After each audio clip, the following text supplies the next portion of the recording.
걔는 죽기 전에 이렇게 알려줍니다. 그 아이는 아무 말도 하지 않았습니다.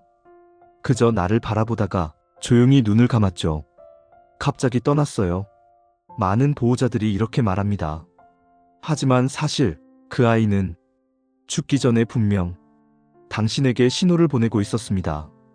작게, 아주 조용하게, 마치 숨결처럼 들키지 않기를 바라듯이요. 우리는 그 신호를 노화로 착각하고 기분 탓으로 넘깁니다. 그러다 그 아이가 숨을 멈췄을 때 비로소 깨닫죠. 혹시 내가 몰랐던 건 아닐까? 더 해줄 수 있었던 건 없었을까? 그 죄책감은 이별 이후에도 우리 마음을 붙잡습니다. 그래서 지금 이 영상을 보는 당신은 그 아이를 위해 가장 따뜻한 선택을 하고 있는 겁니다.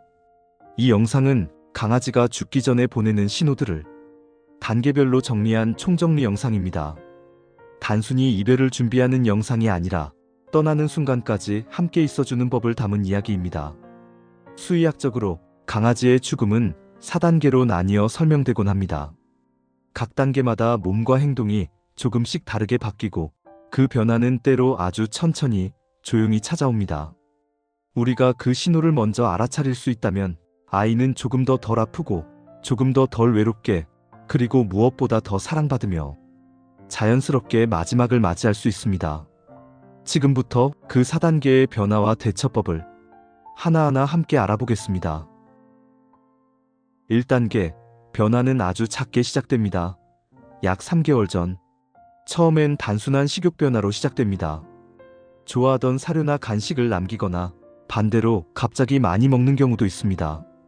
또는 식사 시간이 길어지고 예전처럼 바로 달려와 먹지 않는 모습도 보입니다.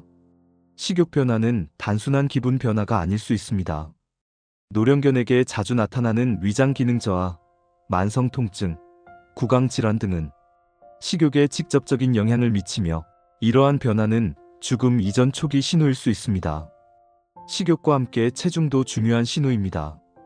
한 달 새 체중이 5% 이상 줄어들었다면 의심해봐야 합니다.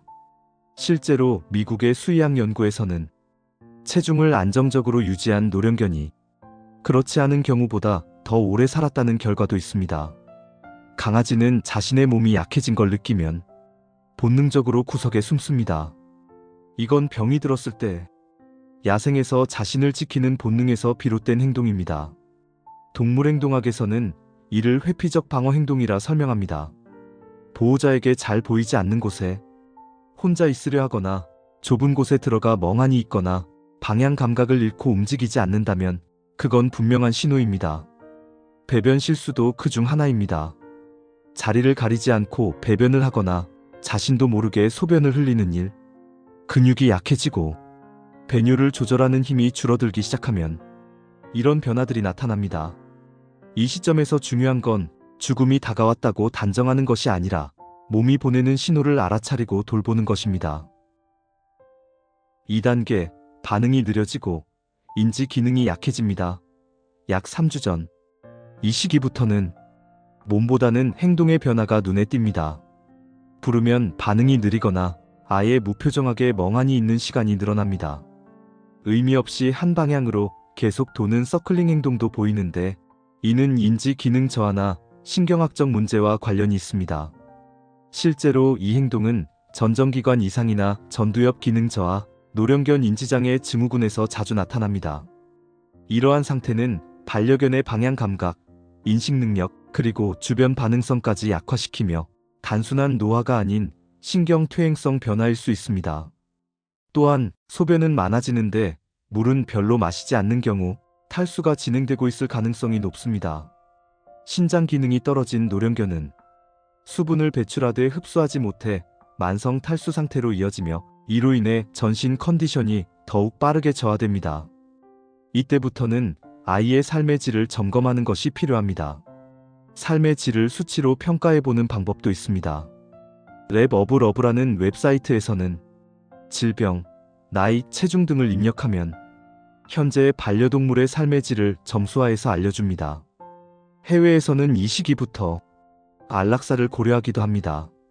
하지만 한국은 정서상 여전히 쉽지 않은 결정이기 때문에 안락사 대신 완화 돌봄에 집중하는 경우가 많습니다. 이 시점에서는 치료보다는 편안한 환경을 만들어주는 것이 더 중요합니다. 3단계, 죽음이 가까워진 신체 신호들. 약 3, 4일 전, 몸이 빠르게 쇠약해집니다. 사지가 차가워지고 눈, 코, 입에서 점액이 흐르거나 삼킴 반사가 약해져 침을 삼키지 못합니다. 이러한 삼킴 반사 저하는 연화장애의 일환으로 음식물이 기도로 흡입되면 흡인성 폐렴으로 이어질 위험도 있습니다. 원하는 방향으로 걷지 못하고 자꾸 쓰러지거나 주저앉는 모습도 보입니다. 이 시기 아이는 보호자의 감정을 그대로 느낍니다. 강아지는 후각이 예민하기 때문에 사람의 스트레스 호르몬인 코르티솔 냄새를 감지할 수 있습니다. 프라세서지 2020 연구에 따르면 강아지는 보호자의 감정 상태를 후각을 통해 인지하며 불안한 환경에서 더 크게 불안을 느낀다고 합니다. 당신이 불안하고 무너지는 모습은 그 아이에게도 큰 불안이 됩니다. 가장 필요한 건 담담하지만 따뜻한 곁입니다. 수의사는 이 시점에서 비위관 영양 공급, 수액 처방, 진통제 제공, 욕창 예방을 위한 교육 등을 도와줄 수 있습니다. 하지만 가장 중요한 치료는 마음을 다해 함께 있어주는 것입니다. 4단계, 마지막 몇 시간, 작별의 순간. 호흡이 불규칙해지고 눈은 멍하고 몸의 반응은 거의 없습니다. 이제 아이는 세상과의 인연을 정리하는 중입니다. 죽음 직전에는 체인, 스토크 호흡이라는 주기적인 무호흡과 급한 호흡이 반복되기도 합니다. 이것은 뇌의 호흡 중추 기능 저하로 인한 자연스러운 변화입니다. 이 시기의 터치와 목소리는 아이에게 심장 박동수 안정과 진통 완화 효과를 줄 수 있으며 임종 돌봄에서 가장 중요한 정서적 안정제로 작용합니다. 무슨 말을 해야 할까요? 꼭 특별한 말이 필요하지 않습니다. 괜찮아, 옆에 있어. 사랑해. 고마웠어. 그 한마디면 충분합니다. 당신의 목소리, 당신의 냄새, 당신의 온기. 그게 아이에게 주는 마지막 선물입니다.